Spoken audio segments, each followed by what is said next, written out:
Rabbi, good morning to everyone. Boker Tov. Again, it's good to be back. We're dedicating the shiur Leilul Nishmat, Deborah Feige bat Shmuel, and Refuah Shelema for Ora Deborah bat Rivka, among all the Cholim of Am Yisrael. Amen.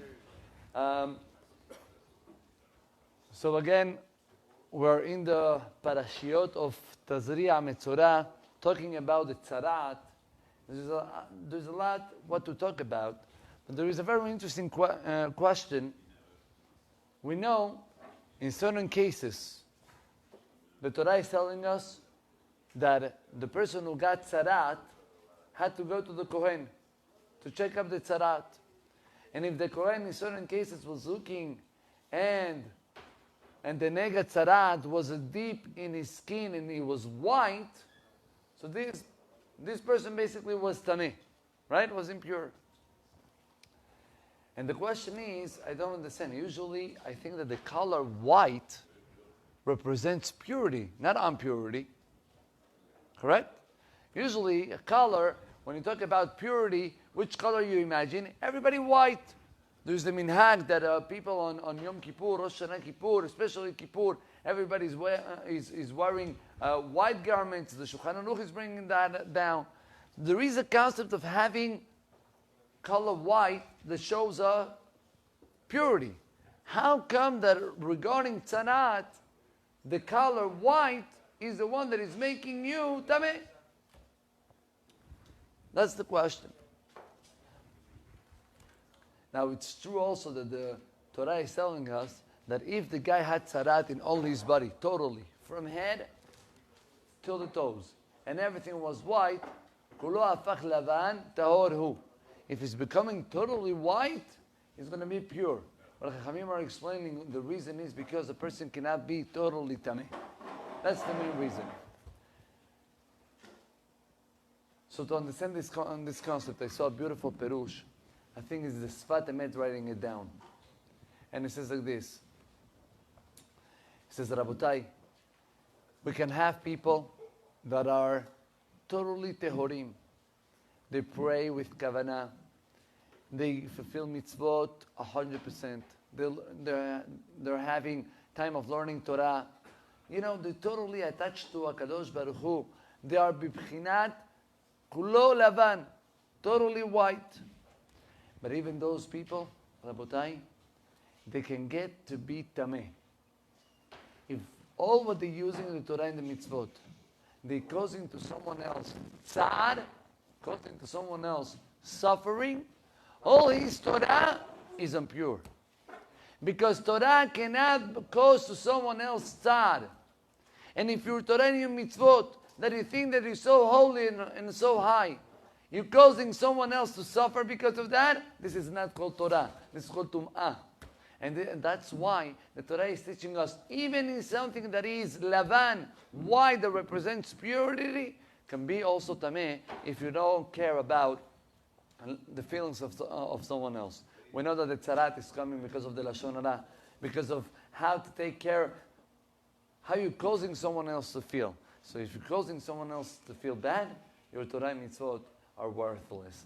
Rabotai, if that's the idea regarding something tameh, alachat kama v'kama, midat tova, a good quality is 1,000 times more than a bad quality.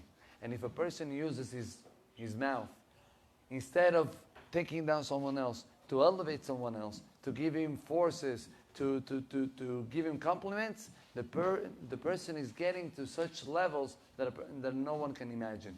I got to tell you, the Beit Levi said one time a story. He was in a city, and he went to the Beit Chaim, to the cemetery. And he saw in the Beit Chaim, he saw two graves, one next to the other.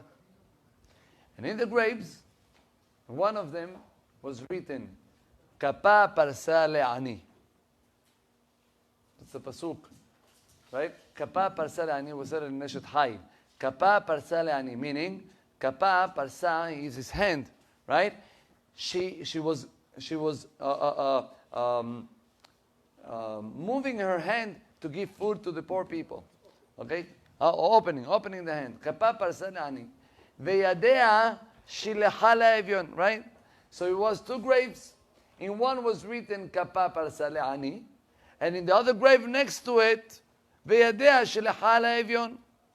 So the Bet HaLevi asks, what is this? What's going on over here? Why to one you're writing half of the pasuk, and to the other one the other half? Write the whole pasuk in both. So he went to the Havra Kadisha. True story, Rabotai. He went to the Havra Kadisha. And they check in the Havra, they used to have all the files of all the people of the community. And the Bet HaLevi started to check what's the story of these two guys. And he found a fantastic story behind it. He said that there were two people, these two guys, they were very good friends. And they were very, very rich. Found themselves. But still, they did all the effort, at least something ma'aseh, or something to still give to the poor people. One day, they decided, these two guys, to go to the Bet Adin. And they asked from the Dayanim, they asked them, Rabotai, all our life we give tzedakah. Why Borei Olam is taking away the money? We're trying to fulfill mitzvot. We want to fulfill mitzvot with the money. Want to know why HaKadosh Baruch Hu took away our money? Everything is written in their file. And the Bet HaLevi is saying this story down. And he says that the Bet Adin, the three Dayanim, the big rabbis of the city, they started to check all their actions of these two fellows. And they didn't found any avon, any averah that they deserved because of that to be poor. Until the Dayanim said to the people, you know what? The only averah that we found is that you guys didn't fulfill what the Gemara is writing down. That Ayebazbez, the one that wants to take out money, for tzedakah or for needs, you should not take more than a chomesh. You should not take more than 20% of your income. And you guys, you gave more than 20%, and because you weren't following Divrei Chachamim, that's why Borei Olam took away your money. Say what? Because we were giving more tzedakah, that's why? The Bet Din said, yes, when the Torah is telling you something, you do whatever the Torah is saying, not whatever you feel. So the Bet Din told to these two fellows, even if you want to give a lot of tzedakah, until chomesh, not more than chomesh. Fine. These two guys, with whatever they were gaining, and whatever maaser and chomesh they were able to take, they were still giving to poor. He says that one day, poor people started to knock up the door of these two fellows. They were asking for tzedakah, and the guys gave them whatever they had. Then another poor, and then another one, and then another one. That day, a lot of poor people started to come to them, and they gave whatever they had, and that's it. They gave all the 20% that they got. And then there were some poor people that continued coming. He says, you know what? They said one to the other. The rabbi told us not to be members' money, 20%, but items we can give. So let's give items that we have value, right? We have items that have value. Let's give it to the poor people. And they started to give items. They started to give all type of things that they had. Menorah, candles, how you call that? Whatever they had with value, they started to give to the poor. And they gave, and they gave. And one day, and after a few moments, they realized that that's it. All that they had, they already gave. And all of a sudden, there was one more ani, one more poor guy that got left. He didn't got anything. And he was begging them, please, I have nothing what to eat. I have to feed my kids. I have no money, no parnasa. I need money urgently. He said the words of this ani touched the hearts of these two guys. We look at each other, we have nothing left. let's start to look inside the house what we can find. And they found, Rabotai, a certain type of spoon, big spoon. I don't know if it was with a silver or whatever, silver spoon. And they wanted to give to the poor. They realized that it wasn't one poor, there were two poors. What are they going to give? One to one. They decided to cut the spoon in two. To give one part of the spoon to one poor, another side of the spoon to the other poor. That was the story of these two guys. When they passed away, they wrote in the Matzevah. To one guy, Kapa parsale ani. Kapa from the kaf. The kaf is a spoon. The kaf itself, they give it to the poor. Veyadea, and the hand of the spoon, yeah, shilachala evyon, they give it to the other guy.